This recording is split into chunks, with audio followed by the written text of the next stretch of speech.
A ver, vamos a continuación entonces con lo que viene a ser la teoría del reconocimiento de formas. ¿Y de qué se trata, sobre todo cuando hablamos acerca de ello? Bueno, pues vamos a dirigirnos a continuación hacia esto. Ya estamos proyectando pantalla, entonces se puede captar la imagen, ¿no? Sí, creo que no hay ningún problema con ello. Muy bien, todo bien, ¿no? Listo, excelente, muchachos. Bien, vamos a ver entonces.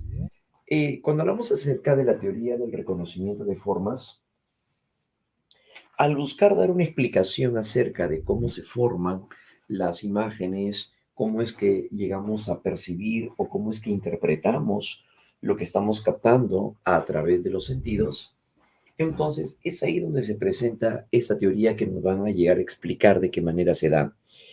En resumidas cuentas, la psicología de la Gestalt, la psicología gestáltica, incluyendo también la psicología cognitivista, señala que la percepción es un proceso mediante el cual entonces nosotros vamos a llegar a identificar ciertos patrones de comportamiento. Y esto es lo que señala precisamente la psicología computacional. La psicología del procesamiento de la información, recordemos que esto viene a ser la psicología cognitiva, propone un enfoque computacional de la percepción a partir del reconocimiento de formas. ¿Qué significa? Concibe este proceso cognitivo, o sea, reconocer las formas, como si fuese una asignación de objetos o estímulos a ciertas categorías o clases. Al determinar la equivalencia del estímulo con una representación existente en la memoria. ¿A qué se refiere esto?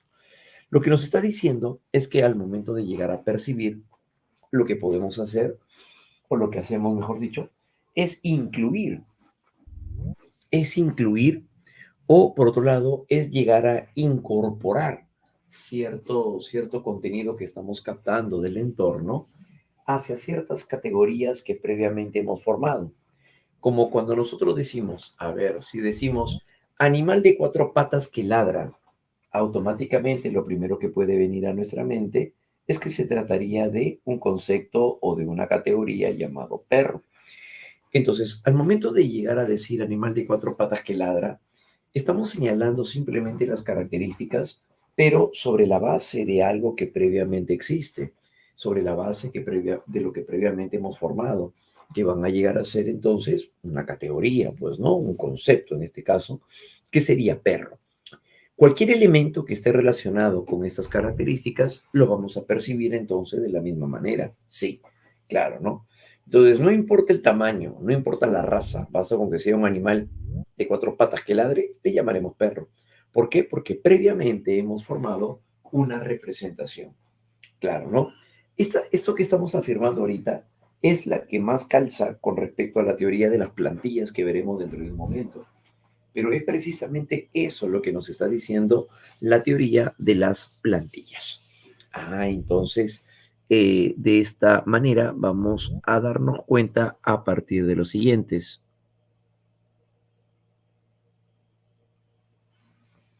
De esta manera, entonces, la percepción de formas es un proceso guiado por conceptos, expectativas y guiado por conceptos, expectativas y conocimientos previos almacenados en la memoria.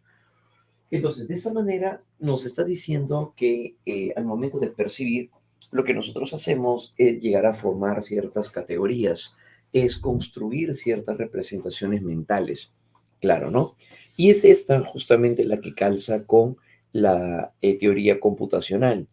Cuando hablamos acerca de la teoría computacional, nos referimos a la teoría de las plantillas o también llamada igualación a un patrón.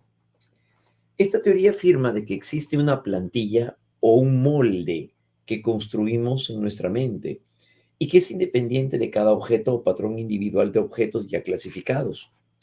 Entonces, por ejemplo, cuando mamá le dice al pequeño, a su hijito de 3 años y medio, hijito, te he comprado una mascota, tienes ahora un gato. Y el chiquito ve al animalito, observa al animal, le ve las orejas, los bigotes, la cola.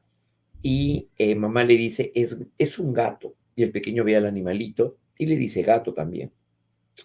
Pero cuando en la tarde va al Parque de las Leyendas y ve a un tigre, ¿cómo le va a llamar el pequeño cuando ve al tigre. Al momento de verlo, va a llegar a señalar o va a llegar a vincular las características de lo que está viendo con algo que previamente ha formado en su mente. Entonces, al ver al tigre, lo va a llamar gato. Claro, lo va a llamar gatazo o gato grande, claro, ¿no? El chiquito va a apuntar hacia el tigre y le va a decir un gato. Entonces mamá voltea y lo ve al tigre, ¿no? Y dice, ah, bueno, sí, se parece bastante al gato, ¿no? Pero que tenemos en la casa, ¿no? Claro.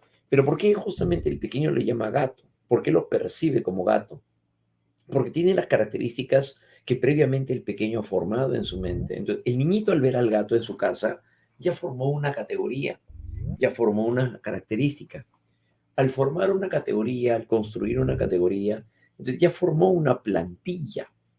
Por eso afirma que existe entonces una plantilla que vienen a ser patrones o códigos o moldes que van a ser independientes de cada cosa. Ahí es ahí donde va a formar un elemento. Sí, por ejemplo, al ver esta imagen, por ejemplo, al ver esta imagen, por ejemplo, al ver esta imagen, podemos llegar a decir, ¿a qué viene a ser lo que estamos viendo? Ah, bueno, independientemente de cómo se llamen estos animalitos, veo que todos tienen pico, tienen plumas y tienen dos patas. Entonces, ¿eso a qué pertenece? Cualquier animal que tenga esas cualidades o características le llamaremos ave. Ah, entonces eso vendría a llegar a ser. Sí, esa es la teoría de la plantilla. Es porque previamente hemos formado una categoría llamada ave y cualquier elemento que tenga las características muy semejantes le llamaremos de la misma manera. Entonces, en la teoría de las plantillas nos dicen que al percibir, compara la información sensorial inmediata con información que está en la memoria, buscando así una correspondencia. Entonces, al momento de percibir, lo que nos está diciendo este enunciado es que al momento de percibir, nuestra mente busca una categoría, busca formar una categoría. Nuestra mente entonces busca formar una categoría. Ujú. Entonces, y lo comparamos, lo incluimos, buscamos una correspondencia entre lo que estamos viendo y lo que estamos llevando a nuestra mente a relacionar. Entonces, es allí donde se estaría presentando este concepto. ¿Ya? Muy bien, chicos. Entonces, de eso se trata justamente, ¿no? Cuando hablamos acerca de incluir y formar así categorías, que viene a ser un plan muy importante para poderlo representar de esta manera. ¿Ya? Muy bien, entonces de eso se trata cuando hablamos acerca de los conceptos, ¿no? Claro, cuando hablamos acerca de los conceptos. Por otro lado, otra teoría viene a ser la teoría de los prototipos. La teoría de los prototipos, o también llamada teoría de los componentes, nos dice que cuando percibimos, más bien lo que hacemos es utilizar imágenes tridimensionales, a lo que se conoce con el nombre de geones. Entonces, la percepción de formas tridimensionales sugiere que lo que se almacena no es una copia exacta de cada estímulo, sino un conjunto limitado de componentes o figuras volumétricas llamadas geones. Y los geones es lo que podemos apreciar a continuación en este caso. Esto vienen a ser los geones. Entonces, existen teóricos que postulan la existencia de algunas docenas de geones, que vienen a ser moldes básicos en 3 dimensiones, almacenados en la memoria, los cuales se combinan para formar las representaciones de objeto-estímulo, para formar la representación de objeto-estímulo. Y eso es lo que podemos apreciar aquí. Entonces existen teóricos que postulan así la existencia de geones. Un geón viene a ser una imagen tridimensional, como por ejemplo un cilindro o tal vez un cono. Estos vienen a ser imágenes tridimensionales. Si los combinamos, por ejemplo, en este caso juntamos o los juntamos como por ejemplo el geón número 3 con el geón número 4, formamos una lámpara. Si llegamos a juntar el geón número 3 con el geón número 5, se forma un balde o probablemente una taza. Entonces, es ahí donde llegamos a utilizar los llamados prototipos. Es ahí entonces donde llegamos a utilizar o empleamos la teoría de los prototipos. Por tanto, si hablamos acerca de la teoría de los prototipos, es entonces cuando llegamos a emplear también estas imágenes. Claro, al momento de pretender llegar a dibujar una mano, por ejemplo, al pretender dibujar una mano, entonces nosotros tenemos un geón que vendría a ser este, como el geón número 2. Y si juntamos al geón número 3, que vendrían a ser las falanges a lo mejor, llegamos a construir una mano. Claro, que es justamente lo que emplean en este caso también los dibujantes cuando van a hacer un boceto. Bien, entonces van a utilizar de esta manera, al hacer un boceto, van a llegar a utilizar prototipos, es decir, imágenes tridimensionales. De esta manera, entonces podemos llegar a utilizar diversos geones, claro que sí, como por ejemplo al momento de llegar a pretender dibujar un rostro, utilizamos una esfera y luego la dividimos en diversas partes, claro. Entonces, al momento de llegar a hacer un boceto de un dibujo, empleamos también para eso los prototipos. Eso sería lo que viene los prototipos. Cuando empleamos eh, geones o imágenes tridimensionales. ¿Ya? Entonces, ese va a llegar a ser un plano bastante importante y sobre todo también significativo. Pero también tenemos la teoría de la detección de rasgos. En la teoría de la detección de rasgos nos dice que nosotros tenemos o percibimos ciertas características esenciales de las cosas. Y esas características esenciales de las cosas son con las cuales le vamos a dar un significado. Entonces en este caso, por ejemplo, sostiene que cuando percibimos, detectamos rasgos básicos para poder reconocerlos. Para reconocer una letra, por ejemplo, debe tener ciertas características para poder reconocer la letra como A, la letra E, la letra I. Han de llegar a presentar ciertas características. Y esas características esenciales es a lo que se le llamaría rasgos. Entonces sostiene que cuando percibimos, detectamos rasgos básicos para poder reconocerlos. Así, el ingreso sensorial es descompuesto en propiedades o rasgos principales. El reconocimiento se realiza contando con la presencia o la ausencia de características esenciales. Por eso decíamos, para poder reconocer una letra A como la letra A mayúscula, entonces necesitamos de llegar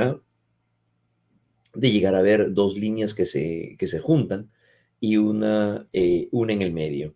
Cada vez que veamos dos líneas que se entrecruzan y una en el medio, siempre veremos la letra A. Esa es la teoría de los rasgos. Son cualidades esenciales, claro, ¿no?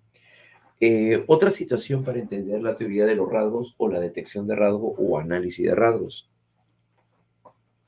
Al momento de llegar a reconocer, por ejemplo, a alguien, debe de tener ciertas características esenciales para poder reconocerlo. Claro. Por ejemplo, si estamos en el colegio, llegamos a ver a lo mejor o llegamos a conocer a un compañero, el cual se caracterizó porque era alto, era bien gordito y con bastante cabello. Pero cuando llega a la universidad, este joven se encuentra con un muchacho que luego lo saluda y le dice, ¿qué tal, promo? Hace tiempo que no nos veíamos. El joven desconcertado le pregunta, ¿te confundes, creo, porque no te conozco?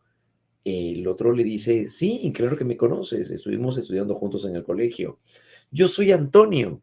Y cuando le dice eso, pero ¿cómo te voy a reconocer, Antonio? Si yo te conocí pues gordito y con bastante cabello, ahora te veo sumamente delgado y encima pelón. ¿Cómo te iba a reconocer, pues, amigo?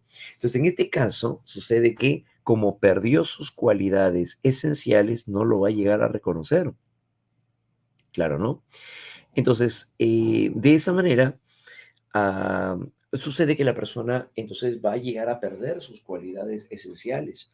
Entonces, ya no lo va a reconocer. Pues claro que ya no. ¿Por qué lo iba a reconocer? Pues porque su rasgo esencial ya no está. Entonces la detección de rasgos nos permite entonces llegar a señalar a partir de ello que al momento de llegar a percibir, lo que hacemos es llegar a reconocer los datos o los rasgos esenciales para poder identificarlos. Claro, ¿no? A eso se refiere, ¿no? Si nosotros dijéramos, por ejemplo, ahora eh, para detectar la imagen de un personaje como Adolfo Hitler. ¿Qué característica esencial debería de tener la imagen para reconocer a Adolfo Hitler? ¿Reconoceríamos a Adolfo Hitler por las orejas? Bueno, como que no, ¿no? ¿Por las pestañas? No. Entonces, ¿cuál sería? Un bigote distintivo que tiene, ¿no? Claro, un bigote en forma de cuadradito. Ahí está, ¿no? Un bigote en forma de cuadrado. Claro, quizás su saludo, podría ser su saludo, ¿no? Claro, al momento de extender el brazo, ¿no? Eso podría llegar a ser, sí, puede estar vinculado. Lo podríamos asociar muy probablemente también al símbolo nazi, por ejemplo, ¿no? El símbolo nazi. Ya, eso vendría a llegar a ser. El símbolo nazi, ¿no? Ya, eso vendría a ser detección de rasgo. Claro que sí. Para nosotros llegar a detectar, por ejemplo, o para poder reconocer la imagen de el abuelito de Kentucky Fried Chicken. El abuelito de Kentucky Fried Chicken. Entonces, si hablamos acerca del abuelito de Kentucky Fried Chicken, rápidamente, ¿cómo lo llegamos a detectar? Entonces allí lo vamos a llegar a detectar. Allí lo llegamos a detectar a partir entonces de, claro, a partir de sus anteojos, su bigote, su michi. Claro, también tiene eso, ¿no? Su corbatita, creo que es una corbatita, ¿no? Claro, muy bien, así es, ¿no? Claro, entonces eso vendría a llegar a ser para poder reconocerlo, ¿no? Claro, eso es aplicar la teoría de la detección de rasgos o también se le llama análisis de rasgos. Entonces nosotros llegamos a seleccionar las características esenciales del elemento para poder reconocerlo. Esa es la teoría del análisis de rasgos. Bien, si nosotros llegáramos a percibir una silla, ¿qué característica debería de tener una silla para que sea silla? Bueno, pues debería de tener al menos pues cuatro patas, probablemente una sentadera y un respaldar. Y un respaldar. Si no tuviera respaldar, ¿eso qué sería?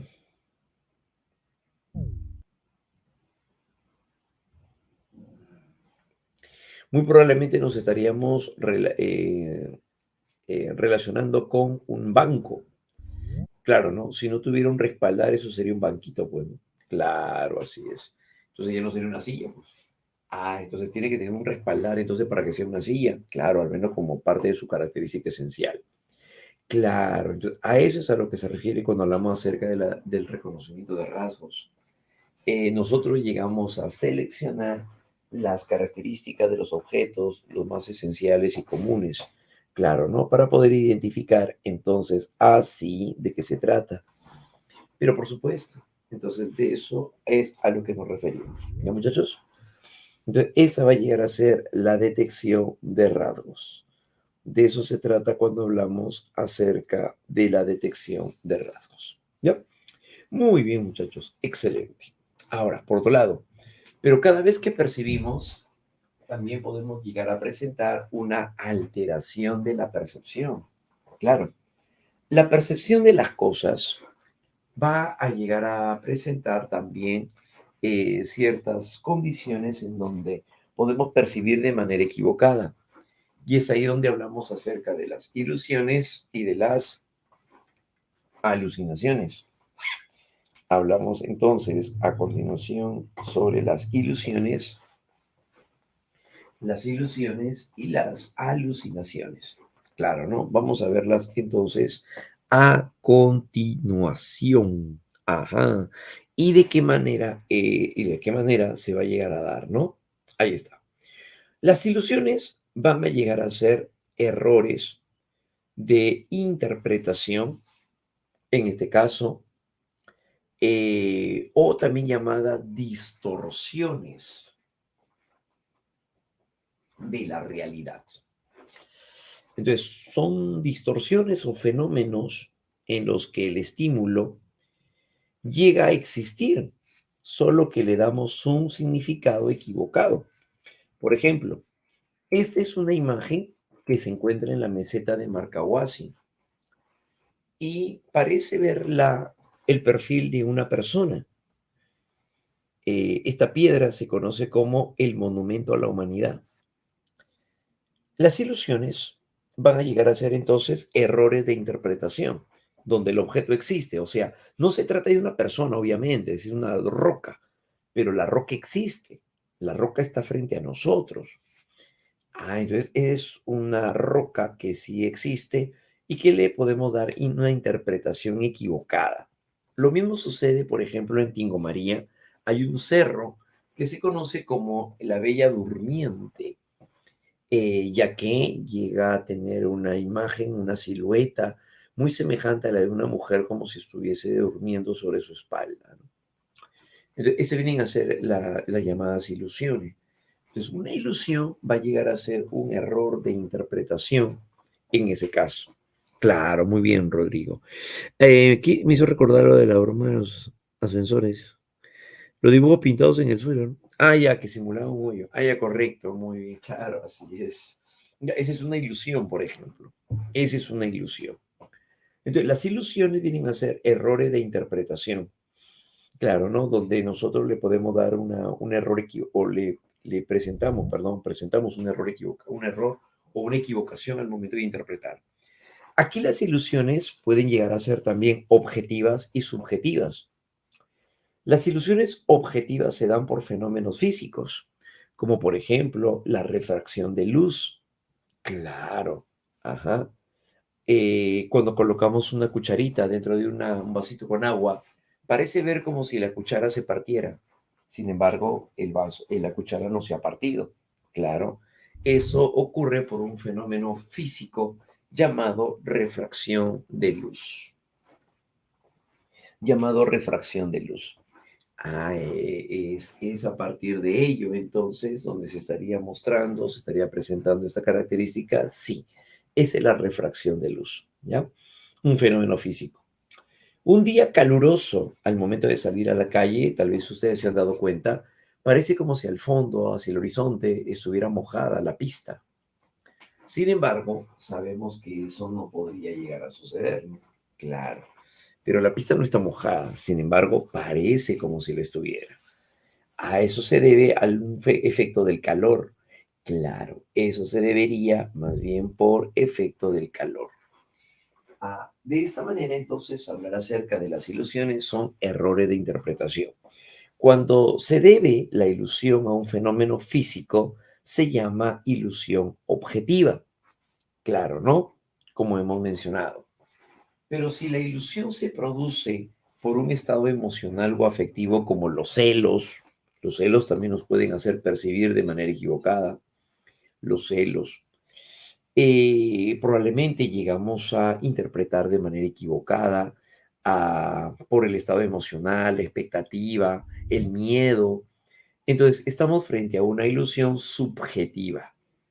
Las ilusiones subjetivas van a ser aquellas más bien por las cuales entonces se va a llegar, si hablamos acerca de este tipo de ilusiones, nos referimos entonces a aquellas en las cuales predominan los estados afectivos o los estados emocionales. Ajá. Es ahí donde se va a llegar a mostrar, ¿no? Esa es la idea. Esa es la idea. Entonces, las ilusiones van a tener un valor muy interesante, sobre todo también a raíz de ello. Las ilusiones entonces van a ser errores de interpretación, como por ejemplo la ilusión de movimiento que parecen tener estos ojitos. Entonces eso justamente es lo que se va a llegar a mostrar. Todos ellos que van a ser ilusiones. Entonces, de tal manera que si hablamos acerca de la ilusión, es un error de interpretación, donde el objeto existe, recordemos eso, el objeto existe. Pero, por otro lado, también encontramos a las llamadas alucinaciones. Las alucinaciones vienen a ser ahora falsas percepciones o también llamadas pseudo percepciones. El término pseudo significa falso y se dice que aquí hay una falsa percepción, ya que se llega a interpretar o se llega a asumir la existencia de algo que no está presente. Por lo tanto, nadie da cuenta acerca de lo que se estaría viendo o escuchando, como lo que sucede en personas que padecen de esquizofrenia. Como por ejemplo, en personas que padecen de esquizofrenia.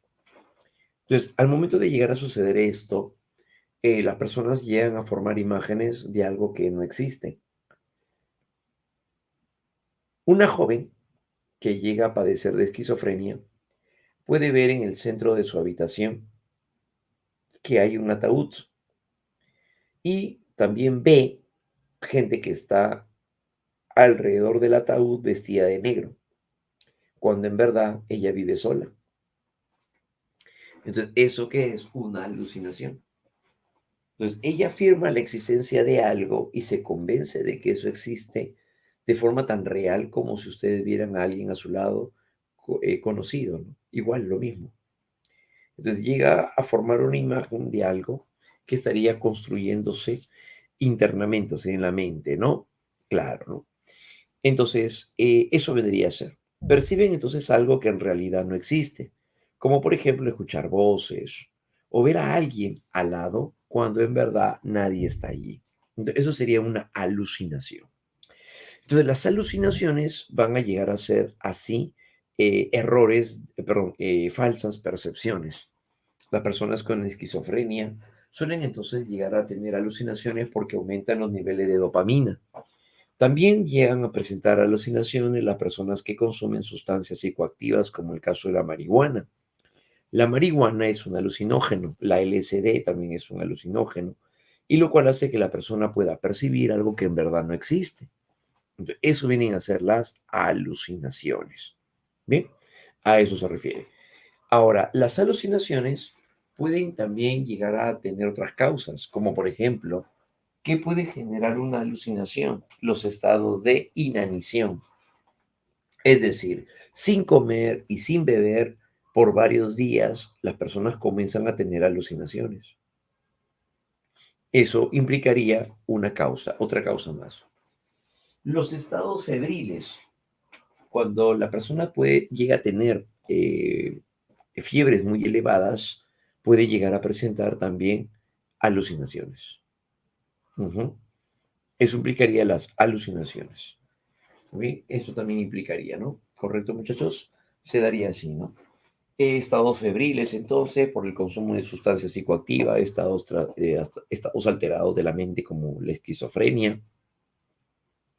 Pero también, por otro lado, hay otro tipo de alucinaciones que pueden también llegar a presentarse en personas que no tengan algún tipo de trastorno o enfermedad, como por ejemplo, ¿cuál? Las llamadas alucinaciones hipnagógicas. Son un tipo de alucinación que se produce cuando la persona llega a encontrarse entre el estado de vigilia y el sueño. Tal vez a alguien le haya pasado que cuando está en la transición entre la vigilia y el sueño, llega a escuchar voces y puede escuchar clarito como si alguien le estuviera hablando, o incluso llega a darse la alucinación de la levitación, donde la persona llega a sentir como si su cuerpo flotara. Entonces, eso también vendría a ser una alucinación, pero se le llama hipnagógica, ¿ya? Muy bien. Entonces, ¿eso puede llegar a presentarse? Claro, pues no. Entonces, eso va a llegar a generar las causas de las alucinaciones. ¿Ya, muchachos? Muy bien. Entonces, eso va a llegar a suceder en ese sentido, ¿no? Entonces, las alucinaciones también se pueden deber o pueden presentarse, perdón, en la transición entre la vigilia y el sueño.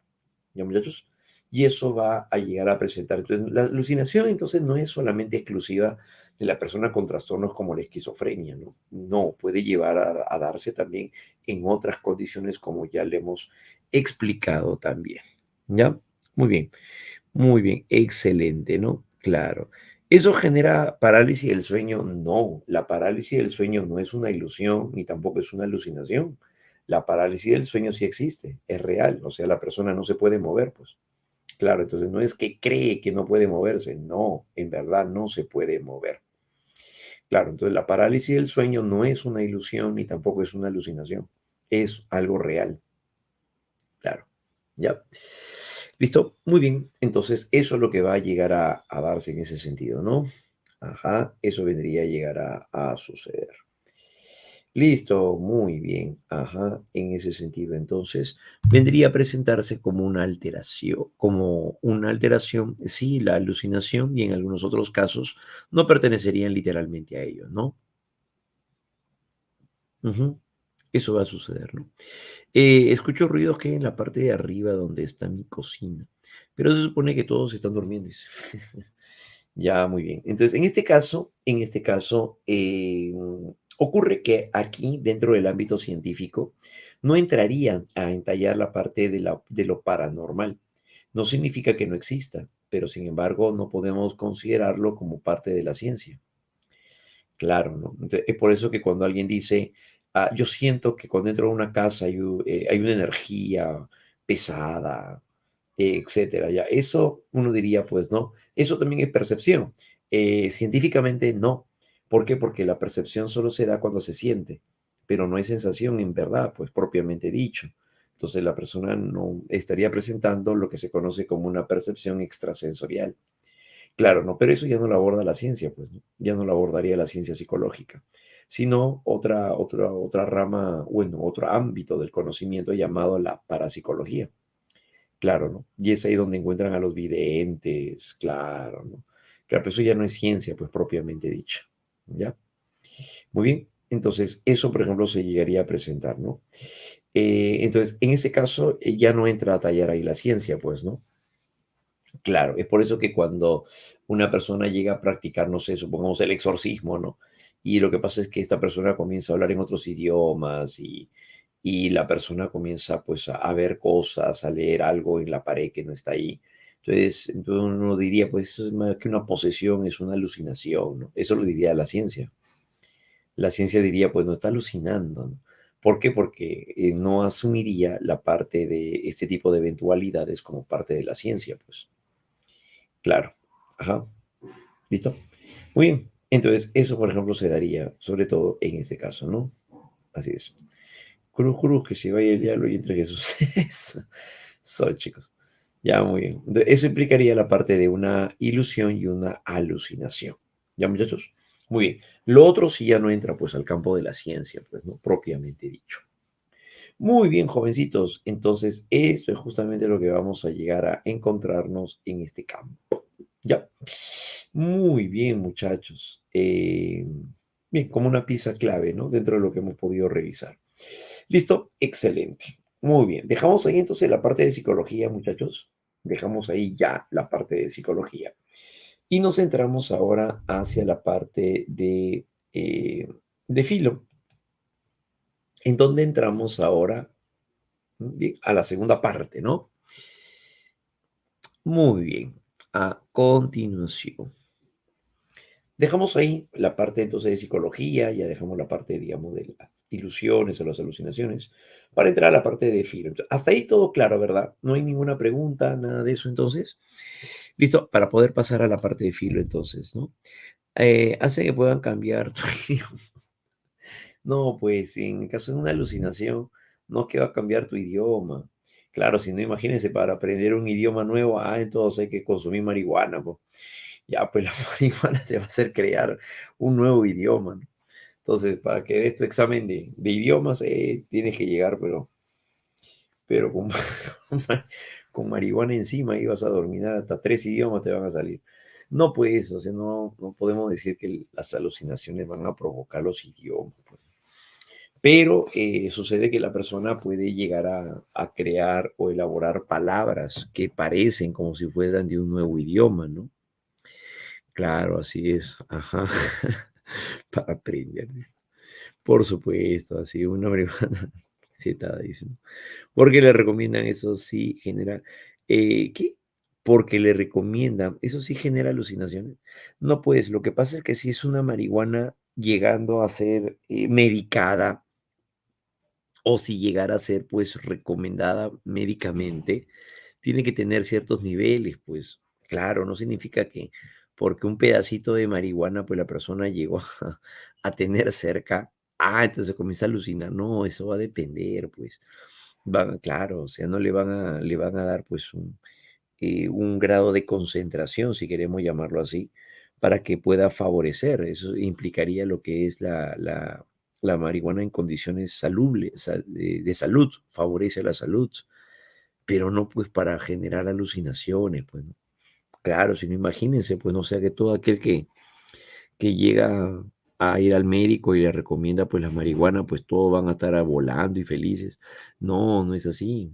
No, claro, no, si no, pues imagínense, cualquier drogadicto pues también igual iría donde el médico, recéteme, quiero volar. O sea, no, pues no se daría así, sino que se da bajo ciertos parámetros. Claro, o sea, no llegando al nivel en que la persona comience a alucinar, pues, ¿no? Claro, no en esos niveles, pues, ¿no? Claro, así es.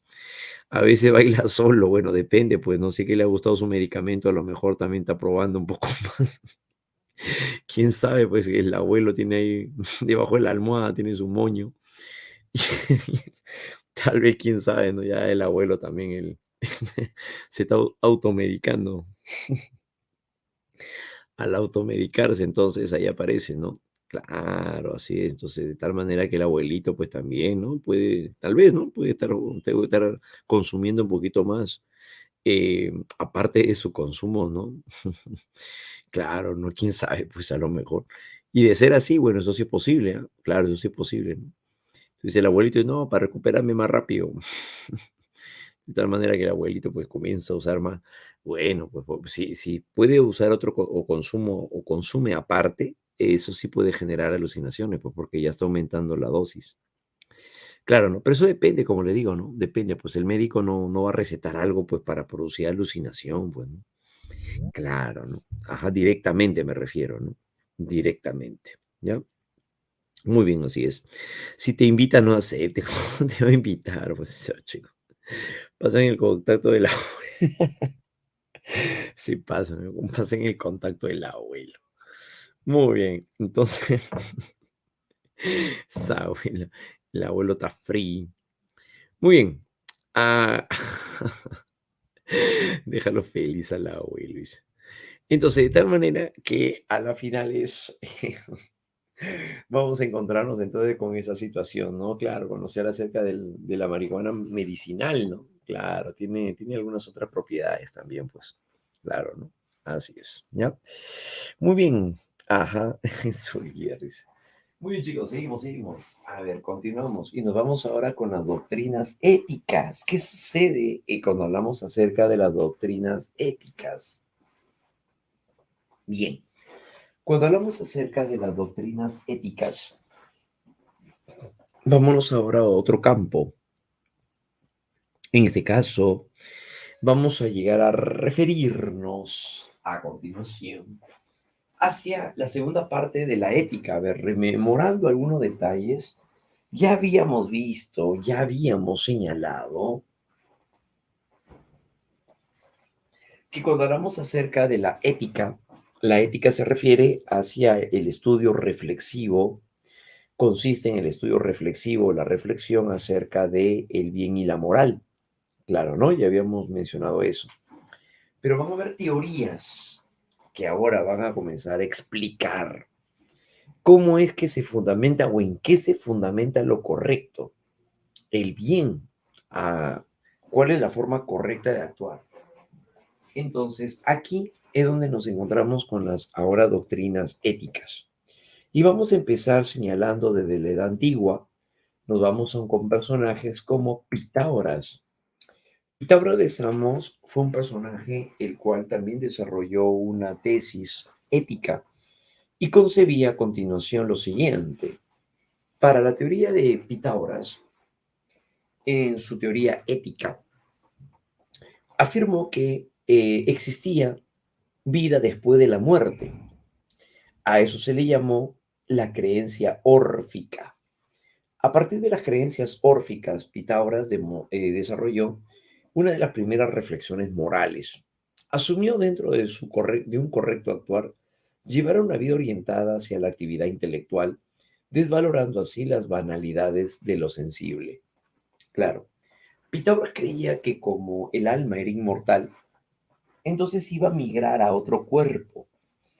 Pero en esa transición es importante que pueda realizar una actividad, sobre todo de tipo intelectual. Pitágoras creía que el mundo intelectual, racional, era mucho más sublime que aquel del cual solamente pues llegaríamos a través de los sentidos.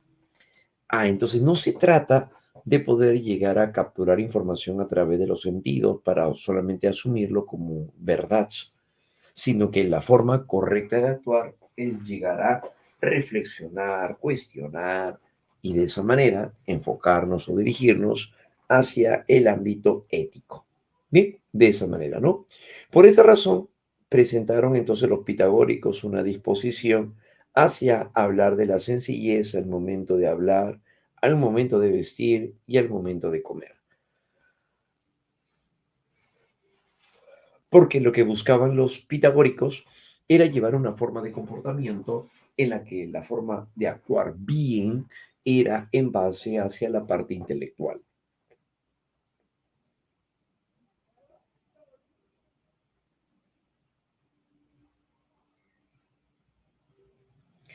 Entonces, bajo esta condición es donde la ética pitagórica entonces juega un rol muy importante. Es aquí donde juega entonces allí juega un rol muy importante la ética pitagórica, ¿no? Entonces hay que actuar. ¿Cuál es la forma correcta de actuar? Bueno, pues dirigiéndose hacia la actividad intelectual y evitando los placeres y los deseos. De este punto de vista, entonces, lo que valora Pitágoras va a llegar a ser la búsqueda del conocimiento o también pues entendida como la búsqueda de la razón, del intelecto, de la verdad. Bien, entonces a eso justamente es a lo que nos referimos, ¿no? Cuando hablamos acerca de la ética pitagórica. Por otro lado, también aparece la ética sofista. Estamos hablando ya del periodo antropológico de la filosofía griega. En el periodo antropológico de la filosofía griega,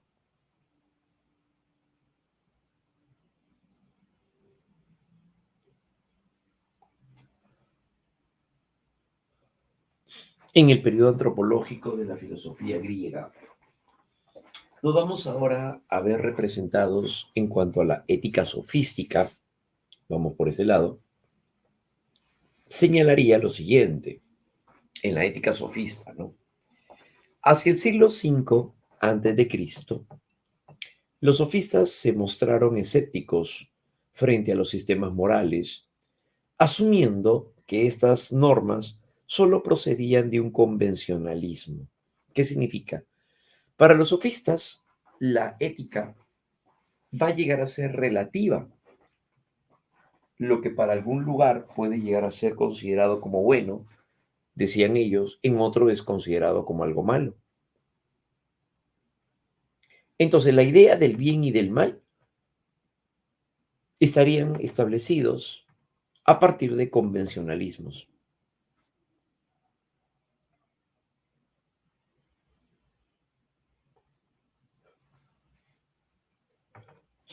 Entonces, frente a ello, es entonces donde nos encontraríamos, ¿no? Claro. Entonces, la ética viene a ser simplemente las normas que se establecen van a llegar a seguir un convencionalismo, decían los sofistas.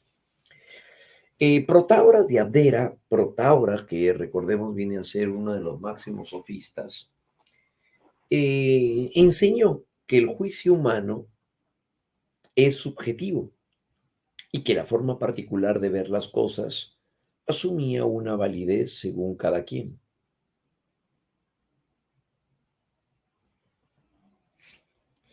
De esta manera, para el sofismo entonces, las normas morales vienen a ser relativas,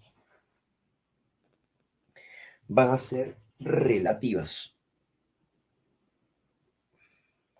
Cada sociedad llega a imponer la parte de sus normas y sus reglas. No es algo que estaría definido entonces de manera universal, pues no, sino representado únicamente en el sujeto. Por eso es subjetivo. Entonces, en una sociedad probablemente es aceptable la poligamia, sí, está bien la poligamia, ¿no? Mientras pueda mantener el varón a varias mujeres, entonces eso es aceptable, claro, para ellos. Pero para otras culturas, como la nuestra, no es aceptable la poligamia, sino la monogamia. Ah, entonces de tal manera, entonces, ¿quién está actuando bien? ¿Ellos o nosotros? Ah, entonces los sofistas van a decir que la moral entonces es relativa, pues, claro, porque lo que está bien para nosotros está mal para ellos, y lo que está mal para ellos está bien para nosotros. Finalmente, entonces señalarían los sofistas que todo recae en la forma como cada quien lo percibe. Y esto lo lleva a afirmar el homo mensura a Protágoras. ¿Qué significa el homo mensura?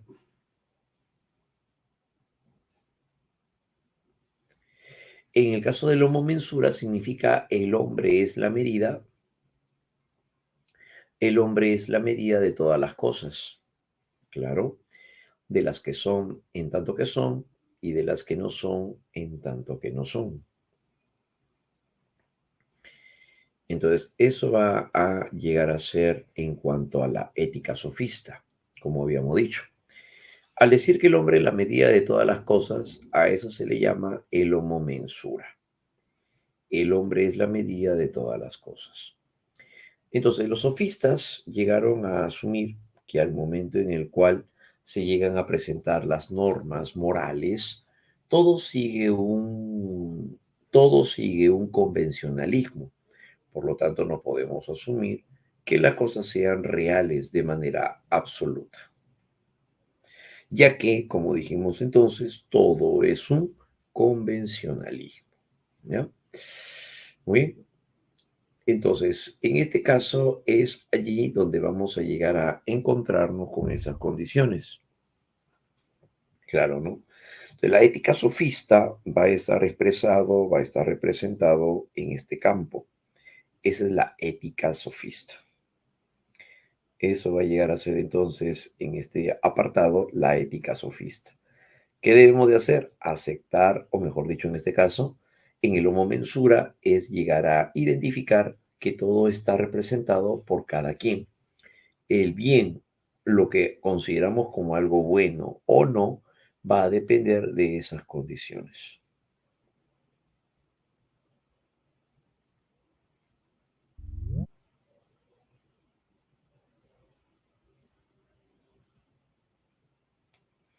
Muy bien.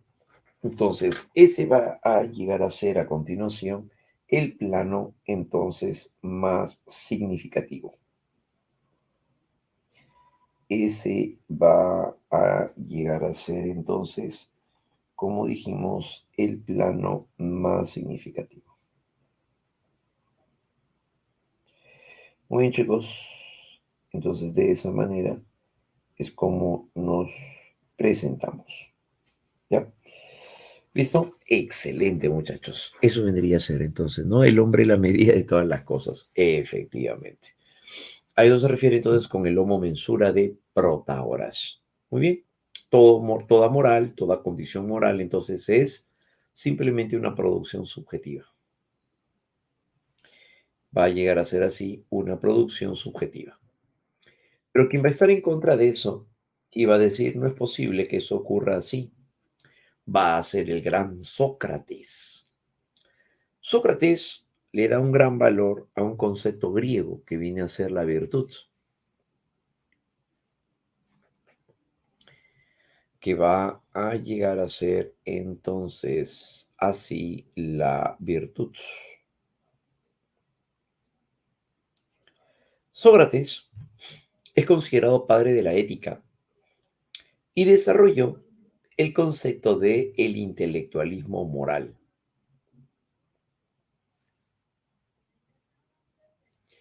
Hablamos acerca del intelectualismo moral. Entonces, el acto moral, ¿a qué se refiere con intelectualismo primero? En el intelectualismo moral, este concepto utilizado por Sócrates, eh, se sabe de que este intelectualismo moral se refiere a que para poder actuar de manera correcta, dice Sócrates, debemos de descubrir la virtud. Y la virtud es aquello para lo cual hemos nacido. Entonces, al momento en el que nosotros llegamos a descubrir la virtud que yace en nosotros mismos, ahora al ponerlo en práctica, eso es lo que nos lleva a actuar de manera correcta. Recuerden que Sócrates, Platón y Aristóteles fueron los tres eudemonistas. ¿Qué significa ser eudemonista? Que el mayor bien corresponde a la felicidad. Claro, ¿no?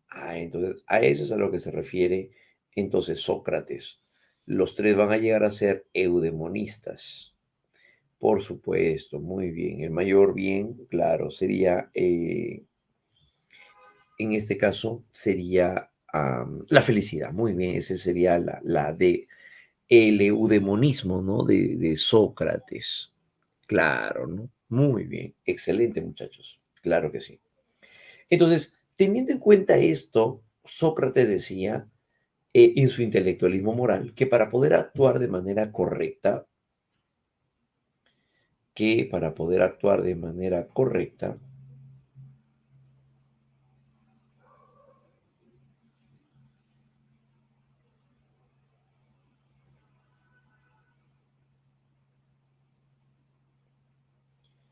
al momento entonces dijimos de actuar de manera correcta, ¿qué debemos de hacer? Debemos de llegar a descubrir nuestra virtud.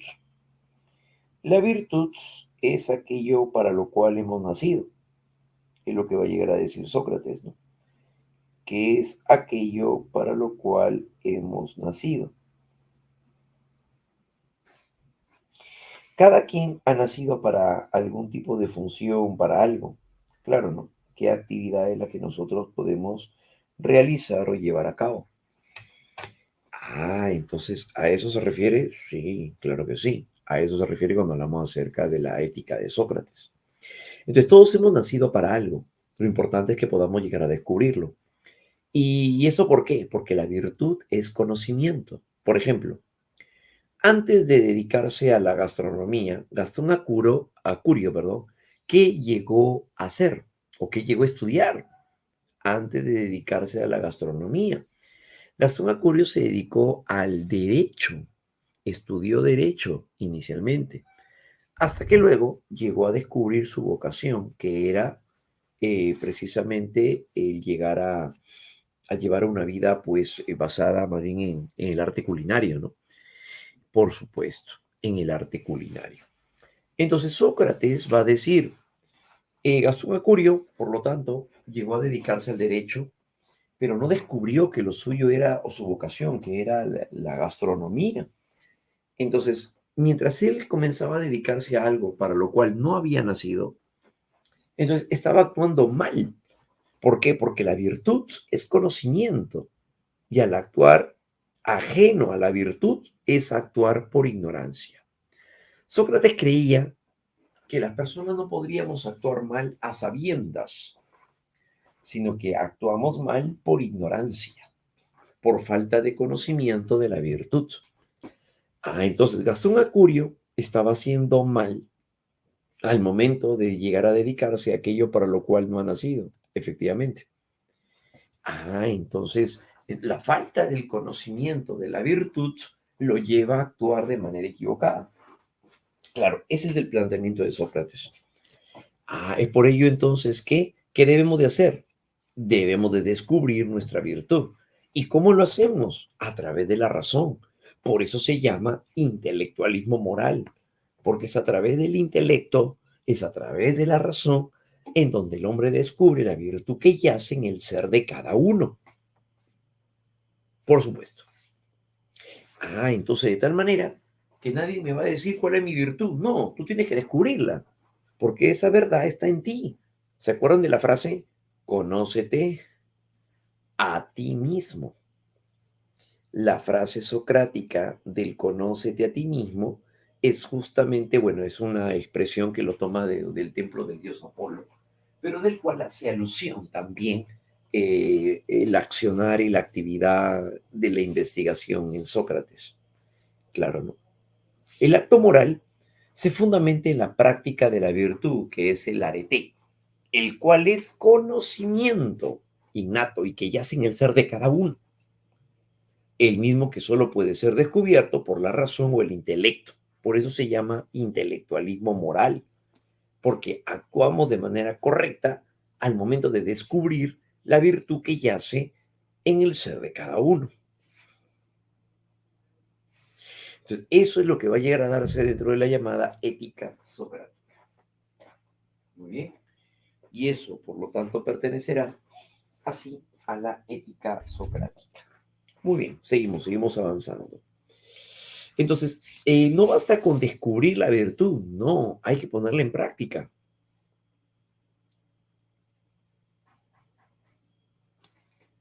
Así, la práctica de la virtud es lo que nos llevaría hacia la verdadera eudemonía. ¿Y qué viene a ser la eudemonía? Como ya sabemos, la felicidad. Quien actúa mal, por lo tanto, decía Sócrates, actúa por ignorancia, el punto número 4. ¿Qué es eso? El desconocimiento de la virtud. Nadie actúa mal a sabiendas, decía Sócrates. El hombre virtuoso escucha además a su daimon, y el daimon era la voz de su conciencia, que le decía lo que no debía de hacer, o sea, le advertía, ¿no?, lo que no tendría que hacer. Sócrates entonces decía que el hombre virtuoso debe de escuchar al daimon. Por otro lado, debería desarrollar la encrateia. ¿Y qué es la encrateia?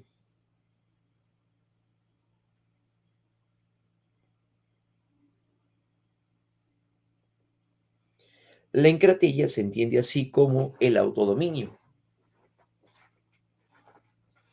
Sócrates señalaba de que nosotros no podíamos apartar nuestros gustos, deseos o placeres. Ujú. Entonces, sino que deberíamos de llegar a controlarlos. Claro, esa es la encrateia. Y actuar también en base a la autarquía. ¿Qué es la autarquía? La autosuficiencia. El hombre virtuoso,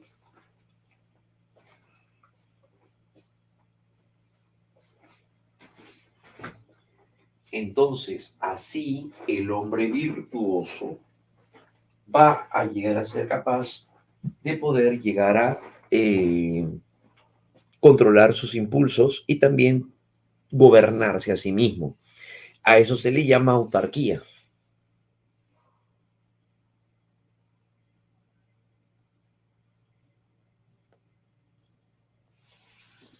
Eso entonces correspondería a la encratella y la autarquía.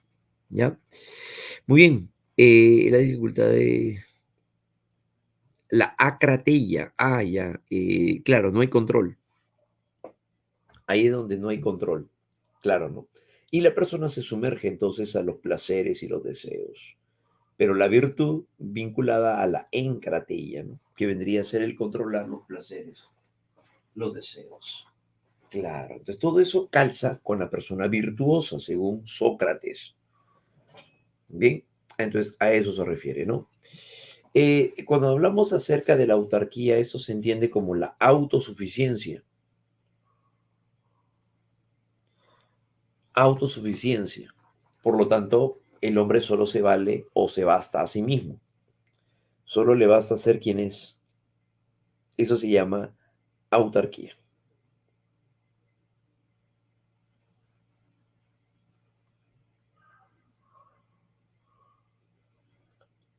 Muy bien, en ese caso, ¿no? Ahora, por otro lado, el daemon se refiere a la voz de la voz de la conciencia. Viene a ser la voz que prohíbe, la que nos dice lo que no debemos de hacer.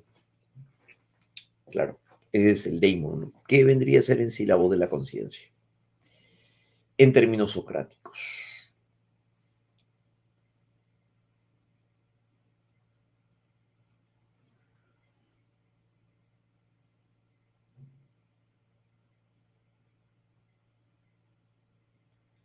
Muy bien, A continuación, seguimos avanzando y nos vamos ahora con la ética platónica. Vámonos a continuación ahora con la ética platónica. Al encontrarnos ahora con el gran Platón, vámonos ahora con este personaje. Platón desarrolla una filosofía, una ética, vinculada a cada parte del alma, que seguramente ustedes lo han visto, ¿no? La ética platónica es la que nos va a llegar a señalar a continuación que para actuar de manera correcta debemos de seguir la virtud de cada parte del alma.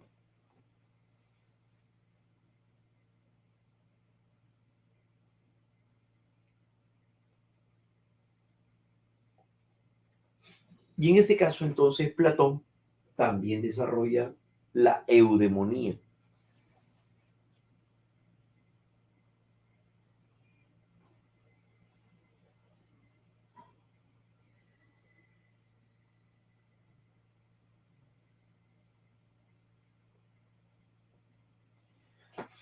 Entonces, en este caso, cuando llegamos a presentar la teoría ética platónica, nos dice, afirmó este filósofo en su teoría del alma que ésta prepara al hombre para la vida buena, pues el bien, como elemento esencial, se expresa a través de la virtud.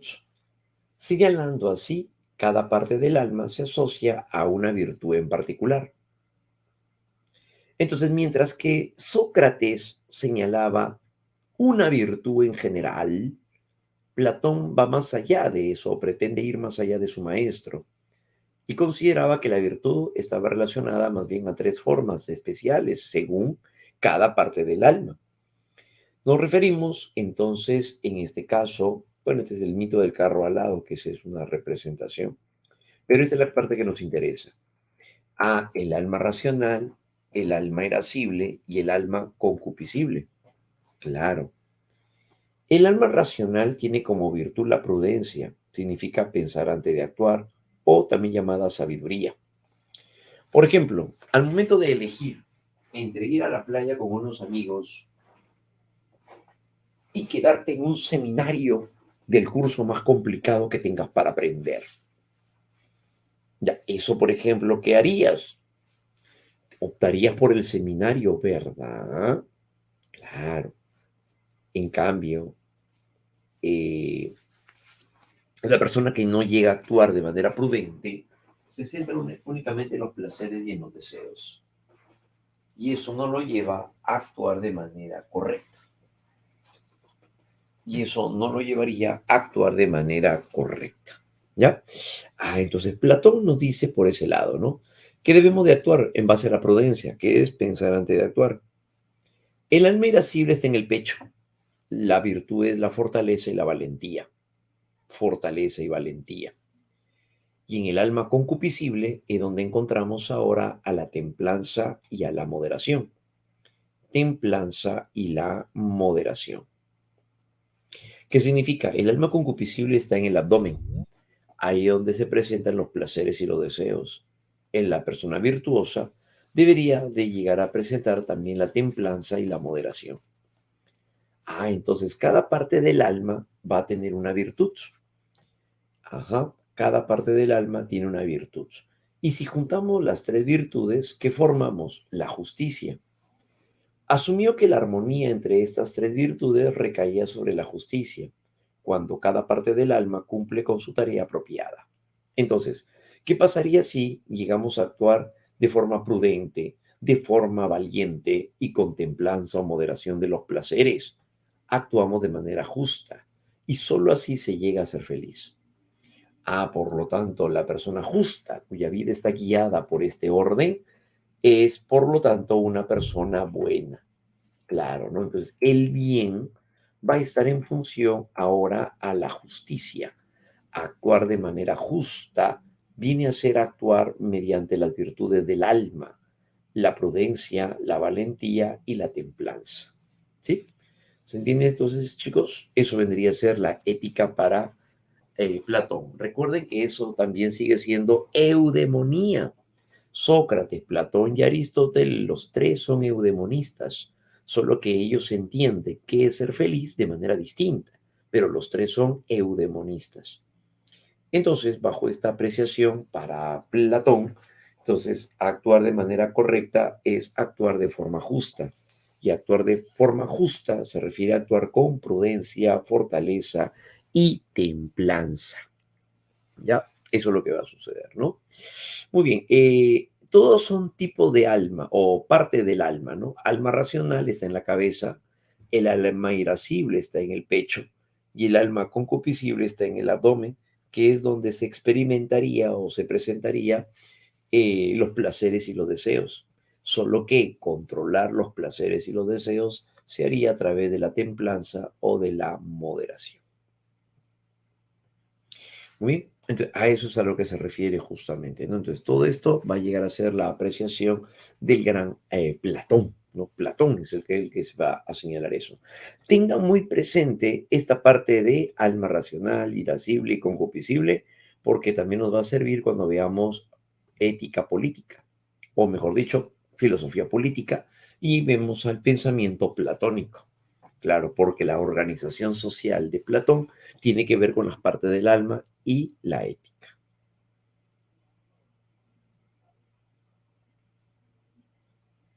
Muy bien, de esa manera, ¿no? Correcto, claro, claro que sí. ¿Ya, muchachos? Excelente. Vamos ahora hacia la ética aristotélica. Vámonos ahora con la ética aristotélica. Muy bien, ajá, de esa manera, ¿no? A ver, antes de empezar con la ética aristotélica, listo, muy bien, ahí está. Vamos a tener en cuenta también una de las representaciones que vamos a apreciar por aquí, ¿no? Desde el punto de vista aristotélico. ¿Listo? A ver, me dan unos minutitos, chicos. Ahorita regreso, ¿ya? Un momentito.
Bien, seguimos entonces. ¿Listo? Ahora sí. Ya se me captan, ¿no? Sí, se escucha el sonido. Listo, muy bien, hay audio, ¿no? Ya, listo, regresamos. En cuanto a la ética aristotélica, pasamos ahora a la ética de Aristóteles. Recordemos que Aristóteles también es eudemonista, claro, pero él concibe que la felicidad se logra a través de los siguientes recursos que él llama. El estagirita concibió que la virtud se debía de orientar hacia la manifestación de dos hábitos. Uno viene a ser la vida teorética, se refiere a la vida de la investigación. Es decir, ¿quién llegaría a ser feliz? Según Aristóteles, aquel que cultive el conocimiento. Entonces a eso le llama la vida teorética, la vida de la investigación, donde lo valioso recae sobre la actividad intelectual y la búsqueda del saber. Por eso es que Sócrates decía que aquellos que serían los filósofos serían los verdaderamente felices, porque siempre están en la búsqueda continua del conocimiento y la verdad. Y por otro lado, la práctica de lo que él llama el justo medio, que es el estado virtuoso entre dos extremos o excesos, como por ejemplo, si una persona llegara a comer demasiado, se podría enfermar, pero si dejara de comer varios días, también se enferma. Lo importante es llegar a comer, pero en justa medida. Eso es el justo medio. Y esa es la forma correcta de actuar desde el punto de vista de Aristóteles. Bien. Entonces, de tal manera que para Aristóteles, ¿qué es mejor? El justo medio. Afirmó así Aristóteles en su obra de Ética a Nicómaco que el que llevara a cabo, por tanto, una vida teorética y práctica la justicia, llevaría hacia la eudemonía o la felicidad. Entonces así se lograría la felicidad desde el punto de vista de Aristóteles. Recuerden que, como dijimos, que él también es eudemonista, solo que él concibe la felicidad sobre la vida teorética y la vida de la investigación. Ajá. E incluso también se tiene la referencia de que añade un tercer elemento para llegar a ser feliz. Y eso se da a través de la actividad dianoética. ¿Qué significa? Es cuando actuamos en base a la razón. Y actuando en base a la razón significa utilizar la prudencia, también pensar antes de actuar. Bien, eso sería entonces desde el punto de vista aristotélico.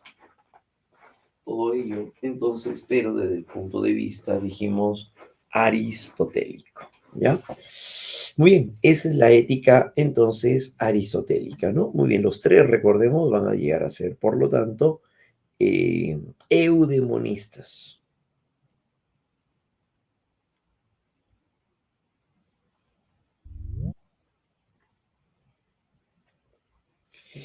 Muy bien, ahora sí, ¿no? Se parece a la de Pitágoras, ¿no? Claro, porque van a recibir influencia de otros, pues. Claro, por supuesto, claro que sí. ¿Ya? Muy bien. Luego de Aristóteles viene la filosofía helenístico-romana.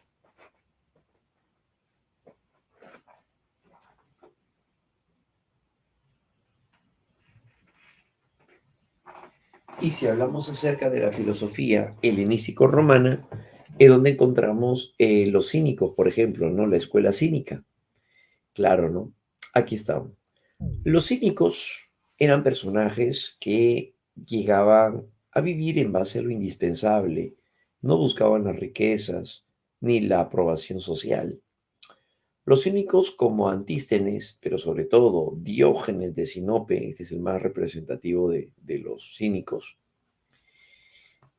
asumieron como correcto actuar o virtud vivir en base a lo indispensable. ¿Qué significa? Los cínicos creían que si las personas se enfocaban, las personas tendríamos una condición natural llamada libertad. Todos los hombres somos libres, pero sin embargo el hombre busca ser preso de las cosas, como por ejemplo la vida mundana, las riquezas, las mujeres, los placeres en general. Entonces los cínicos creían que cuando el hombre se aferraba a las cosas, dejaba de ser libre. Y por lo tanto, él consideraba como valor íntegro del ser humano la libertad, y eso que nos lleva a poder llegar eh, a vivir no centrándose en un tipo de labor única. Entonces, el cínico se caracterizó por llevar una vida bastante suelta y sobre todo por considerar que la virtud consiste en vivir en base a lo indispensable. Mientras más necesites de las cosas, serás más dependiente y ante la ausencia de ello, tu alma sufrirá. Es lo que pensaban los cínicos. Ujú. Entonces, si un joven llega a salir a la calle y tiene mucho miedo en sacar su celular porque es de última generación, entonces, en este caso, ahora, Sócrates, perdón, los cínicos van a llegar a señalar que el hombre vive preso en base a los placeres y los deseos. Por lo tanto, ¿qué es lo mejor? El rechazo de los placeres y los deseos. Así se logra la libertad, a través del rechazo de los placeres y de los deseos.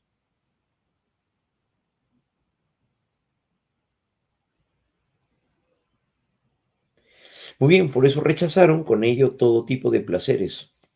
Claro, riquezas o deseo, pues todo esto esclaviza al hombre y va en contra de su naturaleza, porque el hombre es un ser libre. Y aquí es donde aparece una de las expresiones más conocidas.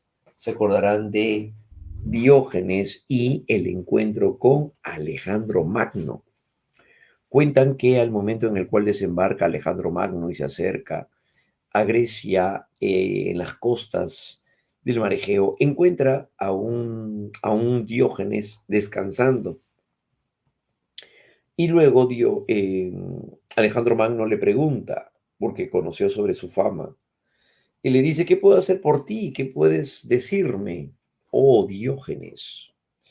A lo que Diógenes responde: apártate, Alejandro, me tapas el sol. Entonces, esta expresión tan suelta, ¿a qué se refiere? A que para los cínicos, los hombres son iguales en sí, por naturaleza, pero es el hombre mismo quien llega a señalar las diferencias. Entonces el hombre es un ser libre por naturaleza, pero sin embargo llega a ser preso. Su condición, su forma de actuar, ¿a qué hace alusión? A que los hombres somos iguales y las diferencias que pueden existir solo lo pone el propio hombre. De tal manera que entonces lo trata Alejandro Magno no como un emperador, no como un conquistador, sino como un tipo que no le está permitiendo descansar a gusto porque el sol no le da ya que lo tiene al frente. Ajá. Claro, entonces esa es la idea de Diógenes, ¿no? Entonces Diógenes estaba en contra de la versión de los convencionalismos. Claro, entonces ellos llevaban una vida mucho más expresada en, en poder llegar a vivir en base a lo indispensable. Claro.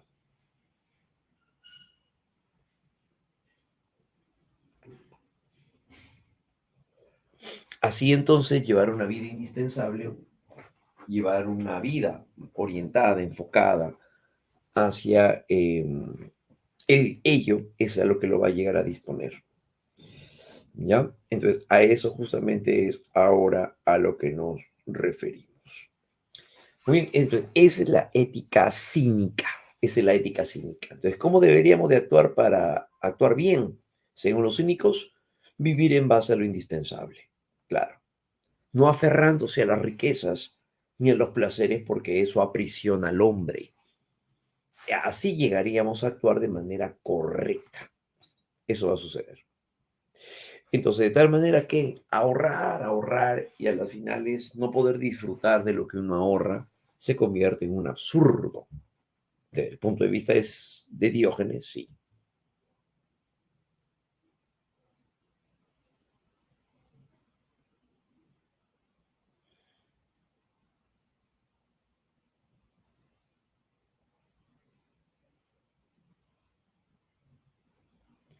Muy bien, esa es la ética cínica. Por otro lado, también tenemos la ética hedonista. Vamos ahora al hedonismo.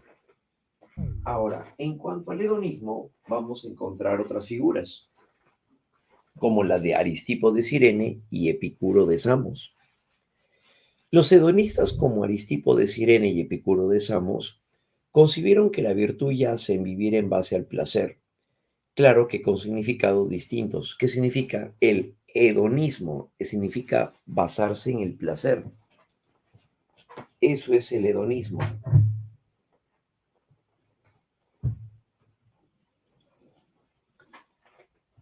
Eso va a llegar a implicar entonces el hedonismo, ¿no? El placer.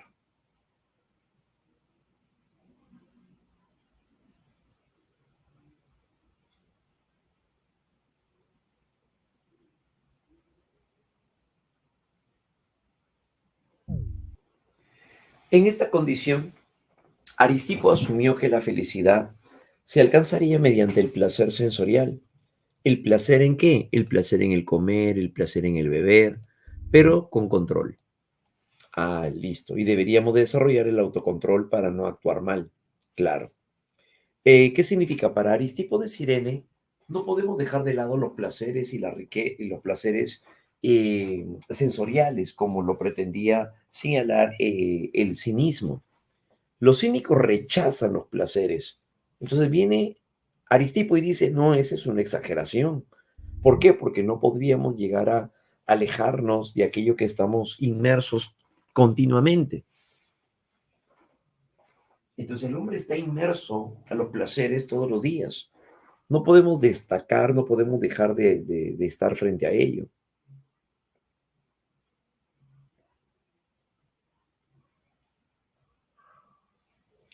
Muy bien, entonces, ¿qué es importante? Vivir en base al placer, pero sobre todo al placer de carácter sensorial que podríamos llegar a controlar.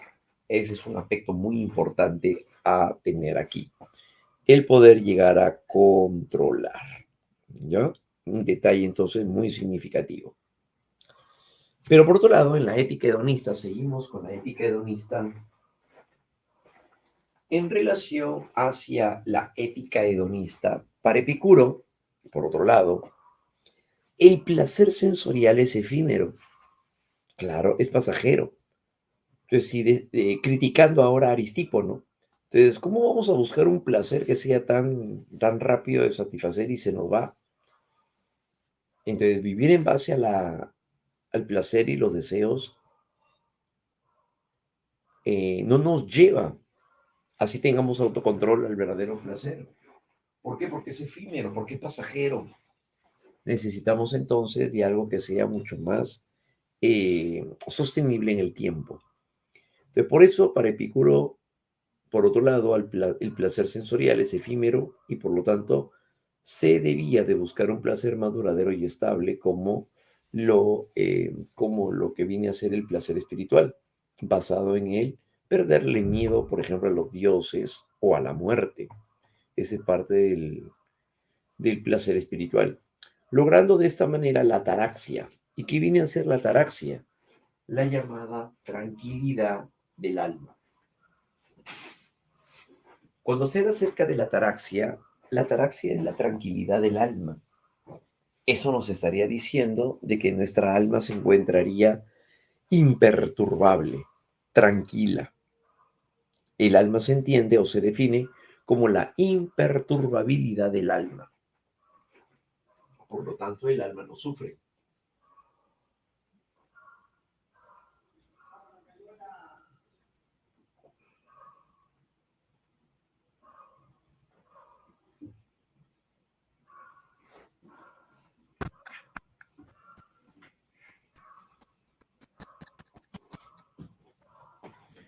Así, por lo tanto, es como al momento en el que nosotros llegamos a realizar tal o cual comportamiento, el actuar de manera correcta va a estar de la mano con el hecho de buscar la tranquilidad del alma. Es decir, el placer no debe de ser algo sensorial, el placer debe de ser algo espiritual. Y cuando se refiere a lo espiritual, se refiere a aquello que trascienda. la condición o la característica del hombre, ¿no? Claro, entonces ese va a llegar a ser la ética hedonista, ¿ya? De eso se trata entonces la ética hedonista. Entonces, ahí tenemos dos formas de expresión de la ética. Recordemos, tenemos a la ética hedonista de Aristipo de Cirene y de Epicuro de Samos. Para el hedonismo de Aristipo, el placer sensorial se puede dar a través del control y de esa manera lograr así la forma correcta de actuar. Pero desde el punto de vista de Epicuro, en su crítica, considera de que no podríamos llegar a centrarnos a un placer sensorial tan efímero. Por lo tanto, necesitamos de algo que sea mucho más estable. Y eso se lograría a través de el placer espiritual, ¿no? Logrando así la ataraxia o la ataraxia. Bien, eso se refiere, ¿no? La imperturbabilidad del alma, ¿no? O la ataraxia. Esa es la versión hedonista, por lo tanto, a partir de ello. Muy bien.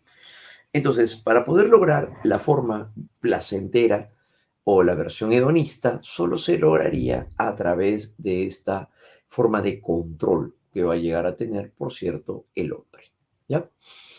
Pero otra de las tesis más reconocidas en el periodo helenístico romano va a llegar a darse en torno hacia la teoría ética estoica. Vamos ahora con respecto hacia el estoicismo. Tal vez este concepto creo que sí lo han escuchado ustedes o lo han revisado al menos también. Cuando se habla acerca del estoicismo, el estoicismo fue desarrollado por diversos personajes. Bueno, el que se considera el fundador va a llegar a ser Zenón, Zenón de Sitio. Él va a ser considerado el fundador del estoicismo. Y luego se desarrolló también otras formas de expresión, como en el caso de Epicteto, en el caso de Séneca, Marco Aurelio, van a haber otros. Pero, ¿qué es lo importante de esta teoría? Los estoicos creían que existe un logos universal que estaría determinando en sí todas las cosas. Y ese logos universal es la que lleva a actuar de esta manera. Todo está definido por una fuerza o razón universal llamado, eh, que determina, perdón, el destino o hado, el llamado hado. El hado es lo que los griegos le llaman el destino. Y que todo está concatenado, sí, y no podemos escapar a ello. Todo está concatenado. De tal manera, entonces, que el estoicismo antiguo sostuvieron de que la virtud radica en actuar en función a la razón universal o la naturaleza. Claro, todo está predeterminado, decían los estoicos, de tal forma, de tal forma que al momento en el que nosotros llegamos a actuar tomando decisiones, los estoicos dirían de que esa decisión ya estaba predeterminada y que simplemente el hombre va a llegar a actuar en base a lo que ya estableció la razón universal o la naturaleza. Todo lo que vivimos es una concatenación de hechos. Cuando nacemos, cuando ingresamos al colegio, cuando llegamos a cursar la primaria, la secundaria, ahora que nos estamos preparando, el día de tu ingreso a la universidad, todo ya está programado.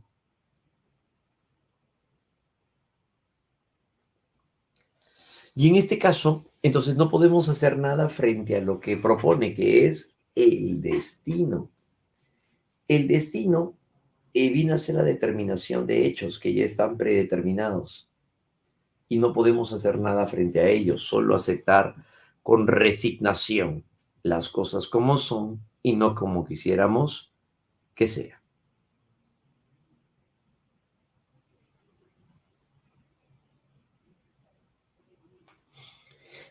Entonces, de esta manera, el logos universal determina lo que nosotros podamos llegar a ser y hay que aceptar la resignación. Esto implicaba que se debía de aceptar las cosas como las ha establecido dicha razón universal y no como quisiéramos que sean, siendo esto último lo que caracteriza a la ética de la resignación, o llamada también ética para tiempos duros.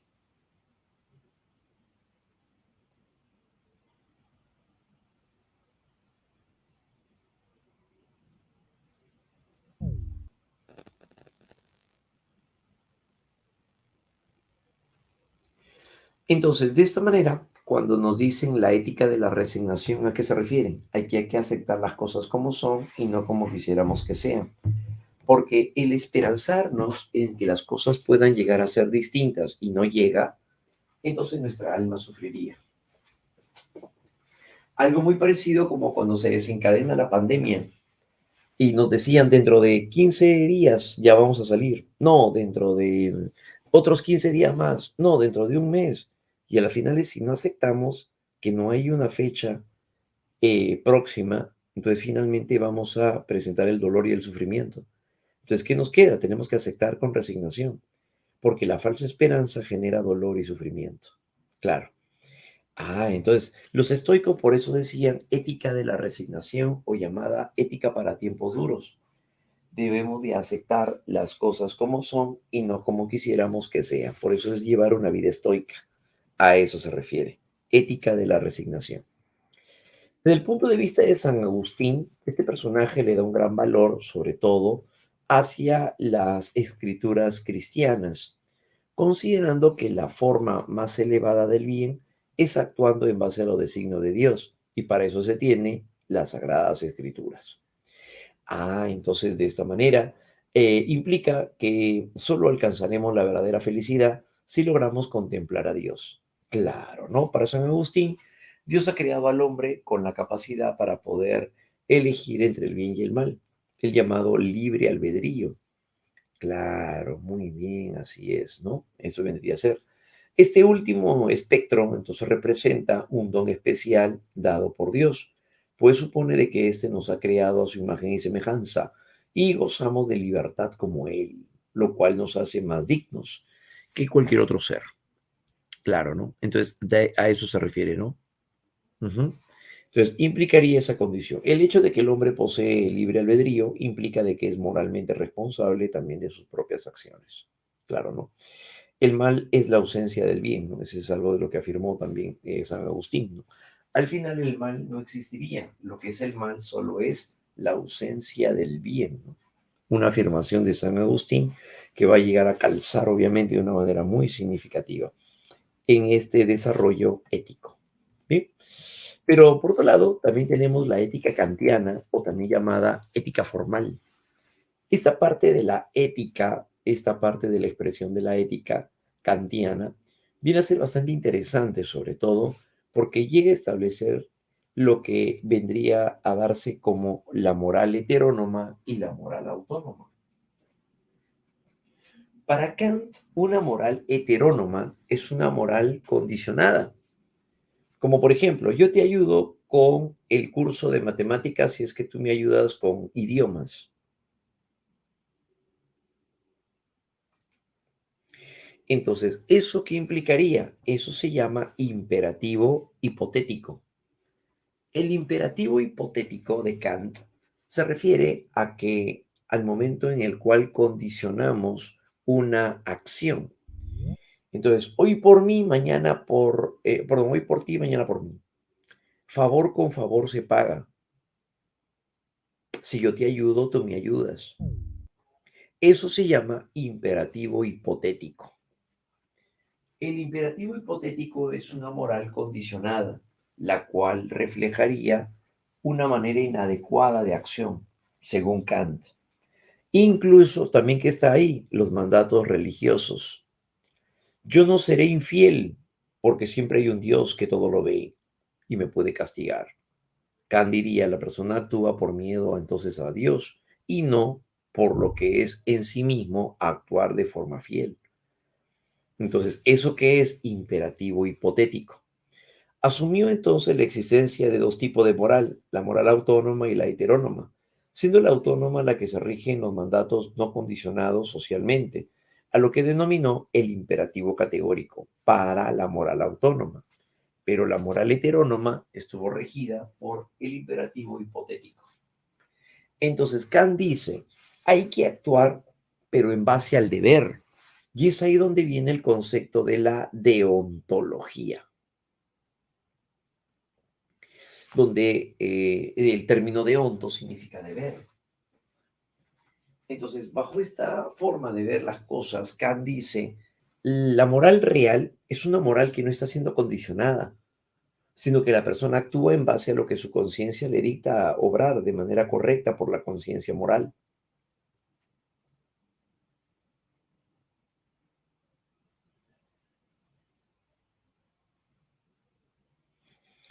Entonces, de esta manera, cuando llegamos a actuar en base a la moral, en base a las normas, en base a las reglas señaladas por la conciencia moral, entonces estamos actuando en base al imperativo categórico, como parte de un ejemplo que vimos la semana pasada, ¿no? Un médico está en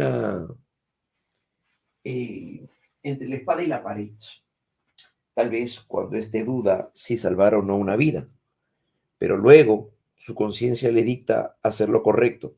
Independientemente de quién se trate, él debería de salvar una vida. Claro. ¿Es por qué? Porque su deber de médico es salvar vidas. Cuando lo hace, entonces, enfocado hacia el deber, eso es lo que lleva al actuar de manera correcta. Entonces, es así donde los imperativos categóricos van a ser mandatos deontológicos. Obra de tal forma que llegues a desear que tu acción se vuelva una ley universal. Mandatos dictados por la razón o la conciencia moral. Entonces, de esta manera, una abuelita se va a lanzar al mar. El salvavidas, que ya había terminado su turno, ve que la abuelita está entrando al mar y no se va. ¿Por qué? Porque algo le dice que debería de quedarse a ayudar a la abuelita por si le da un calambre. ¿Y eso por qué? Porque su deber de salvavidas es velar por los bañistas. Entonces de esa manera, a pesar de que ya terminó su turno, sí, pero su conciencia le dicta hacer lo correcto. ¿Qué va a llegar a ser entonces? La expresión del deber. El deber es la obligatoriedad dictada por la razón o la conciencia moral. De eso se trata. Entonces, actuamos en base al imperativo categórico. El imperativo categórico ahora va a ser un mandato dictado por la razón. Claro. Entonces, es por eso que en este caso, desde el punto de vista kantiano, entonces no hay que ver a las personas como medios, sino como fines en sí mismos. Claro, ya eso es a lo que se conoce como la autotelia. Sostuvo Kant que las conductas buenas se fundamentaban en la buena voluntad o en la buena intención. Por lo tanto, no hay que ver a las personas como medios, sino como fines en sí mismo. Y eso es a lo que se conoció como la autotelia de Kant. Eso se convertirá en la autotelia. El hombre es un fin en sí mismo. El hombre se vuelve un fin en sí mismo. Entonces, no hay que ayudar para buscar algo a cambio. Eso es una moral heterónoma. Yo te ayudo si es que tú me ayudas. Esa es una moral heterónoma. Lo que Kant defendió fue una moral autónoma, una moral formal, en donde, en donde el accionar del individuo, del sujeto, el correcto actuar está en función a lo que su conciencia le dicta. ¿Y eso qué va a llegar a ser? El deber. El deber es el mandato dictado por la razón.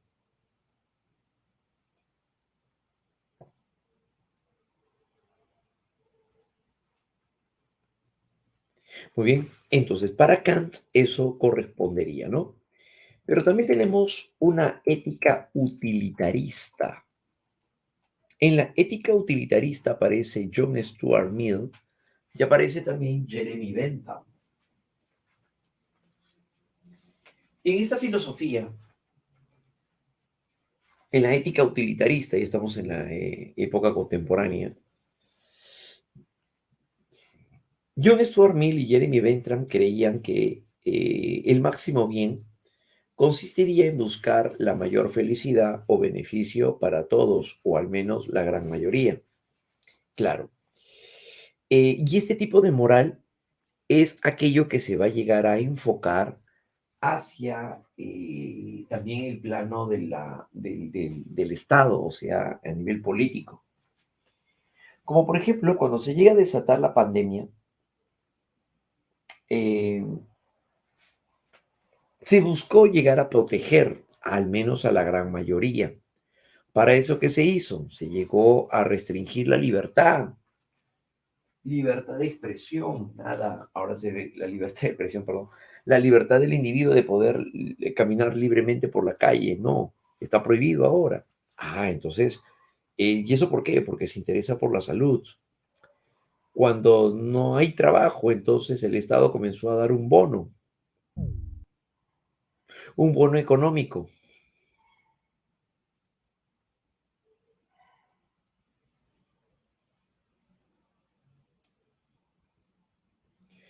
Y eso lo hacía para poder buscar entonces el mayor bienestar, la mayor felicidad para la gran mayoría. Claro, ¿no? Entonces esa es la ética utilitarista. Se estaría dirigiendo, se estaría enfocando hacia buscar el mayor beneficio o la mayor felicidad para la gran mayoría. Claro, ¿no? Entonces, este viene a ser uno de los conceptos más importantes del pensamiento de John Stuart Mill. Ujú. Entonces, de esta manera, las formas como nosotros podemos ver encaminado, enfocado, dirigido nuestro propio quehacer, se estaría llegando a dar siempre y cuando comparamos qué es lo que realmente buscamos, que es el bienestar de los demás, el bienestar del otro.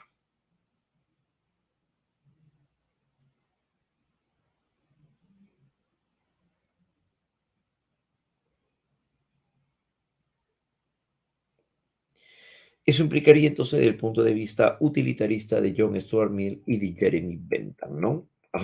Buscar la mayor felicidad o, por otro lado, el mayor beneficio para la mayoría de las personas. Muy bien. Pero también recordaremos que aparece la ética de Friedrich Nietzsche. Esta también es otra de las tesis bastante conocidas, en donde él divide lo que es una moral del amo y la moral del esclavo.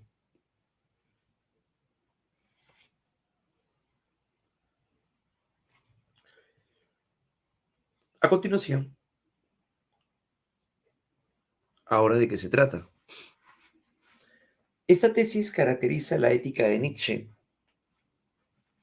y este personaje, en su crítica al cristianismo, concibió la moral religiosa como una moral para esclavos y él le llama aquello que está fundado en lo apolíneo. Lo apolíneo viene a ser la calma, la tranquilidad, la mesura, la piedad, la razón. Eso es lo apolíneo. Lo apolíneo, entonces, es aquello que está mediatizado a través de estos elementos. A eso es a lo que Nietzsche le llama la moral de los esclavos o la moral del siervo, donde el hombre tiende a agachar la cabeza, la mesura, la piedad, la razón. Pero la moral que defendía como real Nietzsche recae sobre la moral del amo o la moral de los señores.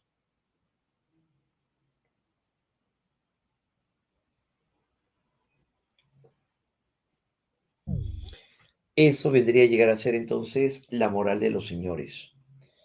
Y la moral que ahora va a recaer en la fuerza, en el impulso, en el ímpetu, en el instinto, le va a llamar lo dionisiaco. Eso es la moral del amo o la moral de los señores. Esa moral es una moral entonces basada en el ímpetu, en la fuerza, en el instinto, en la pasión. Claro, ¿no? Eso es lo dionisiaco en términos de Nietzsche.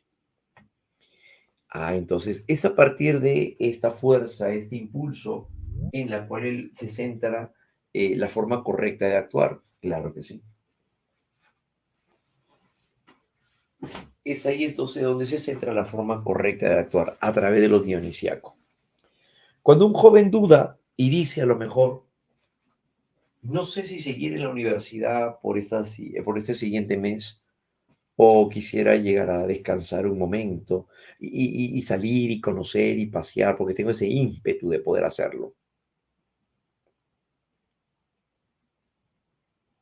Entonces, en este caso, Nietzsche va a decir, bueno, claro, hay que hacerle caso también a lo que aparece como tu instinto, tu impulso. Y si una parte tuya te dice que ya no quiere continuar, quiere descansar un momento, hay que hacerle caso. ¿Por qué? Porque lo que rige en sí la forma correcta de actuar, según la postura de Nietzsche. Entonces el ímpetu, la fuerza, el instinto es la forma correcta. La mesura, la piedad, la razón, eso es una moral para los débiles. De esa manera. Entonces la ética se conoció en la ética de Nietzsche como la ética evolutiva. Claro, ¿no? Donde lo dionisiaco es lo que valora Nietzsche y critica más bien lo apolíneo. Y estaría criticando lo apolíneo. Lo dionisiaco nos lleva ahora a entender que el hombre solo se tiene a sí mismo. Esta última moral es la que expresaría, dice precisamente, la condición del superhombre. Como ya habíamos señalado en alguna otra oportunidad, para Nietzsche, el hombre es un ser a medio hacer. La condición más importante del hombre es cuando llega a convertirse en un superhombre, como a momento de poder activarse a través de lo dionisiaco.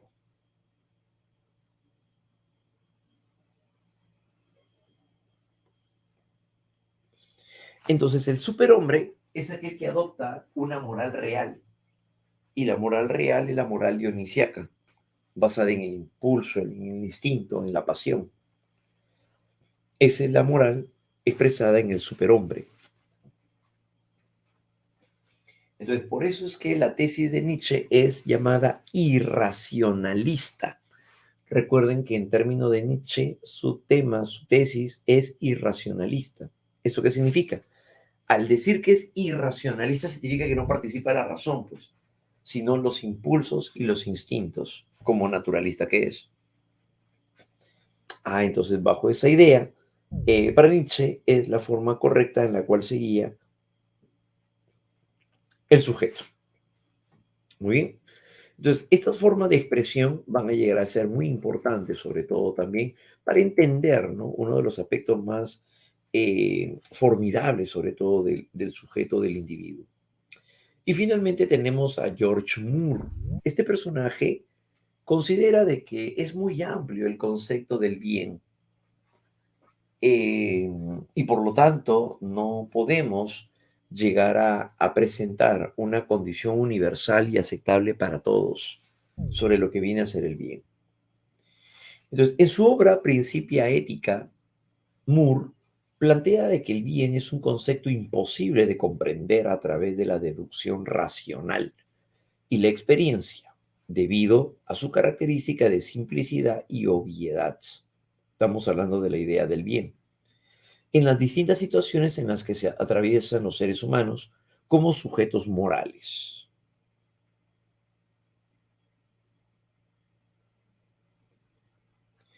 Entonces, por esa razón, el concepto del bien es indefinible.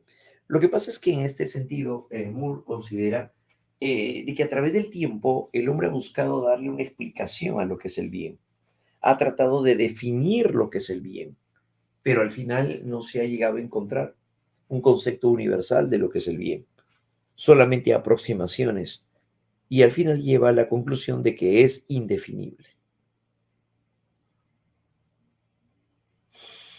Entonces, por ello, solo podemos tener un acercamiento al bien a través de una intuición moral, que es la perspectiva fenomenológica. Se refiere a que podemos llegar a evaluar o calificar o juzgar los actos como buenos, únicamente como un acercamiento, como una forma de disposición, de descripción de lo que se está hablando o haciendo. Una persona que llega a ayudar a sus compañeros en el ámbito laboral sin buscar algo a cambio, por cierto. podríamos partir de que esto implicaría una conducta buena, claro, ajá, pero solamente es un acercamiento, ya que no se puede definir de manera completa lo que es el bien. Entonces, uno de los temas centrales de la ética era determinar qué es el bien. Sin embargo, desde la perspectiva de Moore, no hay una forma exclusiva de poder definir lo que es el bien. Por eso le llama indefinible, ¿no? Pero al final es solamente podemos tener un acercamiento, tenemos una idea de lo que puede llegar a ser el bien, actuamos de esta u otra forma, únicamente por obtener una idea de lo que es el bien. Pero el bien en sí no podríamos llegar a ella, ni siquiera a definirla. Ujú. No podríamos incluso llegar a definirla. Bien, entonces este personaje también va a contribuir de una manera muy significativa hacia el hecho de poder llegar a atender la condición de lo bueno. ¿Ya? ¿Listo? Muy bien, chicos. Entonces, eso vienen a ser las principales tesis dentro del ámbito ético, solamente como para complementar algo de lo que ustedes ya han realizado, ¿no? Han llevado a cabo. Claro, ¿no? Entonces, sobre la base de lo que ustedes ya han visto, y han revisado, solamente era una cuestión de complemento nada más. ¿Ya, muchachos? De lo que ustedes ya vienen realizando o ejecutando, ¿no? Recuerden que para eso es justamente, ¿no? Para poder llegar a complementar parte del contenido de lo que ustedes ya han llegado a ir revisando y trabajando sobre todo también. ¿Ya? Muy bien, chicos, excelente, ¿no? La parte de qué? Para poder subir la parte de la PPT. Ya, a ver, lo que sucede es que en este caso, bueno, tendría que ver en qué carpeta podría llegar a presentarse, ¿ya? Pero es solamente un complemento, por eso es que no he subido las anteriores, porque en la parte de psicofilo ustedes ya tienen, ¿no? También la parte de su contenido, claro, ¿no? Claro, así es. Ajá, con la PPT dicen, ¿no? Así es, claro. Por eso, claro, en el caso de psicofilo, bueno, lo que sucede es que como ustedes ya tienen también sus clases de 2 horas, lo que hacemos solamente es un complemento en tal caso, ¿no? Pero no hay ningún inconveniente, así que quieren pasarla ahí, ¿no? Así es, ¿ya? Por WhatsApp, por WhatsApp, ya, ¿a quién se lo mandaría por WhatsApp? Ya, en tal caso, si no lo voy a subir al Drive, tendría que pasarlo a PDF, pues, ¿no? Y tener que pasarlo en el Drive, ¿ya?